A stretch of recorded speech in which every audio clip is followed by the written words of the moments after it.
अस्सलामुअलैकुम वरहमतुल्लाहि वबरकातुहू। मौलाना शमसुद्दीन मकराना का बयान है। बयान का मौजू निकाह कैसे टूटता है। चलिए सुनते हैं। हमारी वीडियो को लाइक करें, सब्सक्राइब करें। मिलते हैं आखिरी वीडियो पे। लगाई हुई हमारे इलाके में कोई देवबंदी वहां खा रहा है और आप यहां खा रहे हैं तो उसकी देवबंदियत कूद कर आपके प्लेट में आ गई, सबका निकाह टूट गया। अबे झूठे कहां लिखा हुआ है? अपने असली बाप की कोई औलाद हो, मुझे दलील बताए तो सही।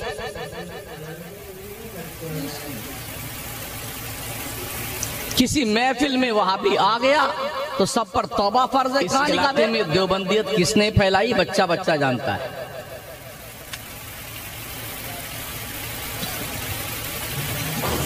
चालीस साल से मैं बाहर ही रहता हूं। कभी 2 दिन के लिए घर आता हूं, कभी 3 दिन के लिए आता हूं, कभी 4 दिन के लिए, कभी 2 घंटे के लिए। तो इलाके में जो रहता है जिम्मेदारी उसकी बनती है ना सुन्नियत बचाने की। हम तो आए और फिर चले गए।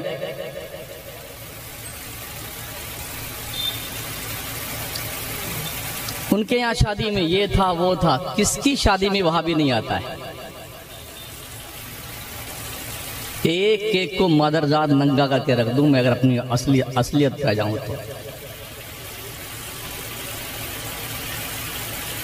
हम अपनी शादी में, अपने बच्चों की शादी में, अपने भाइयों की शादी में, अपनी बहनों की शादी में किसी को बुलाए हैं तो कुल हाथो बुरहानकुम इन कुंतुम सादिकीन, दलील लाओ। हम ये भी नहीं जानते कि इलाके में कौन कौन देवबंदी है, कौन कौन सुन्नी है। इसलिए कि हम बचपन में जब यहाँ रहते थे तो कुछ जानते थे, अब तो जानते भी नहीं कौन है कौन नहीं है। ऐसा बहुत हुआ है कि लोग बचपन में, आज के 15-20 साल पहले सुन्नी थे, अब वो देवबंदी बन गए हैं। और ये नहीं देखा गया है कि कोई भी देवबंदी सुन्नी बना हो। एक सिंपल मुझे बता दो आप,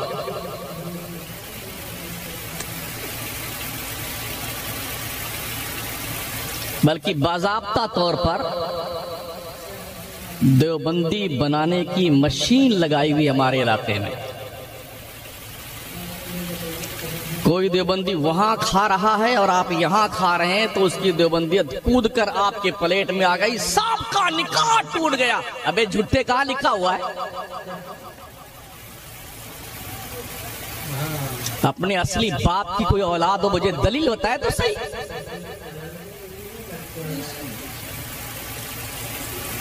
किसी महफिल में वहां भी आ गया तो सब पर तौबा फर्ज है। कहां लिखा बे?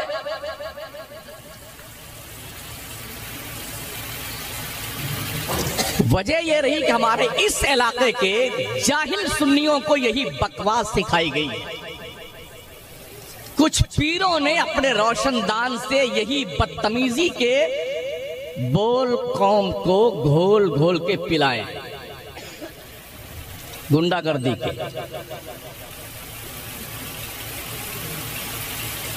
वो सब के सब देवबंदी, सब पर कुफर लाजिम, सब पर तौबा भारत। एक पीर साहब थे, वो 2007 में हज पे तशरीफ ले गए थे। मैं भी इत्तेफाक से हज पे था। उनके बड़े कट्टर मुरीद उनके पीछे पीछे घूम रहे थे। कभी इस दुकान में घुसे पीर के साथ में, कभी उस दुकान के में, इसी इलाके के थे। तो मैंने उस मुरीद को पकड़ा। मैंने कहा हजरत से पूछो ये वहाबी देवबंदी की दुकान में क्यों घुस रहे हैं। मैंने कहा जितनी भी फर्श पर मार्बल की टाइल्स लगी है ये वहाबियों ने लगाई हरम में। कहां पढ़ते हो नमाज? जो चटाइयां और दरियां कालीन बिछी हुई हैं हरमैन तैयबैन में, वहाबियों ने बिछाई। जमजम का पानी निकालने की मशीन वहाबियों ने लगा रखी। जो पानी पीने का गिलास है वहाबियों ने मंगवाया। ऐसी जो हरमैन में लगी है वहाबियों ने लगवाई। वीजा वहाबी ही लगाता है आपके, तो तुम हज भी करने ना जाओ, उम्रा भी करने ना जाओ, क्यों जाते हो? कौम की आंखों में धूल झोंकते हो? क्या हर वहाबी काफिर है? बड़ी जिम्मेदारी के साथ अर्ज कर रहा हूं, कोई माई का लाल एक प्रूफ बताए मुझे। सारे बेटे यही खुराफात कर रहे हैं पूरे इलाके में, वहाबी काफिर, वहाबी काफिर। महा झूठा है ऐसा कमीना आदमी जो कहता सारे वहाबी काफिर।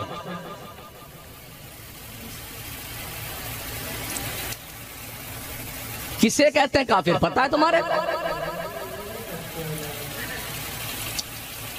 वो मलायने अरबा जिन 4 मौलवियों पर इमाम अहले सुन्नत सरकार आला हजरत ने उनके अकायदे कुफरिया कतैया की बुनियाद पर और हरमैन तैयबैन के उलमा ने मिल करके जिस पर कुफ्र के फतवे लगाए हैं वही काफिर हैं।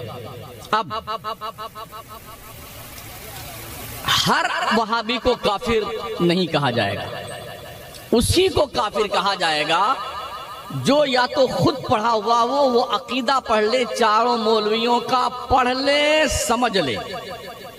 पढ़ा नहीं है तो सुन ले, फिर समझ ले। अब पढ़ने के बाद, सुनने के बाद, समझ लेने के बाद अब उनको वो फॉलो करता है तो वो काफिर है।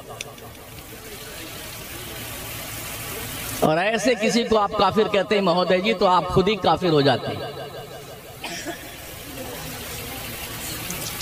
इमाम अहले सुन्नत सरकार आला हजरत फतवा रज़विया शरीफ में नकल फरमाते हैं, जिनके अकीदे मुज़ब्ज़ब हैं, जो इधर भी रहते हैं उधर भी रहते हैं, ठोस नहीं है। आला हजरत सरकार फरमाते हैं ऐसे लोगों से नरमी से बात की जाए, मोहब्बत से बात की जाए, ताकि ये अच्छे सुन्नी बन जाए। उठा लो फतवा रज़विया। आला हज़रत सरकार फतवा रज़विया में लिखते हैं, अगर किसी शख्स ने कलमे कुफ्र बका, 2 गवाहाने आदिल ने उसके कुफ्र की गवाही दी, पूछे जाने पे कायल ने अपने कुफ्र का इनकार कर दिया कि मैंने नहीं कहा है, तो उसका इनकार ही उसकी तौबा मानी जाएगी। 2 गवाहाने आदिल की गवाही की कोई वैल्यू नहीं है। यह भी फतवा रज़विया। जिन्हें बेटों को काम नहीं करना आता है ना, सिर्फ फितना फैलाते पूरे इलाके में। अगर लोगों ने गुज़िश्ता 40-45 साल से यहाँ इस इलाके में काम हुआ होता, किया होता ना, तो आज सुन्नियत का ये बुरा हाल नहीं होता हमारे इलाके में। बदकिस्मती से पीरी मुरीदी का ढोंग रचा करके हमारी कौम के बुद्धू लोगों को कैसे लूटा जाए, ये फन लोगों को आता है, चालाक लोगों को, और उस पर वो कार्बन इसी काम में लगे हुए। सुना करता था बुजुर्गों से मैं भी कि ख्वाब सोते में देखा जाता है, जल्दी ही इंकिशाफ हुआ कि जागते में भी ख्वाब देखा जाता है। हाँ तो दोस्तों, आपको बयान कैसा लगा प्लीज़ कमेंट करके बताइए। हमारे चैनल को लाइक करें, सब्सक्राइब करें। इंशाअल्लाह फिर मिलते हैं किसी दूसरी वीडियो में। तब तक के लिए अल्लाह हाफिज़। अस्सलामु अलैकुम वरहमतुल्लाहि वबरकातुहू।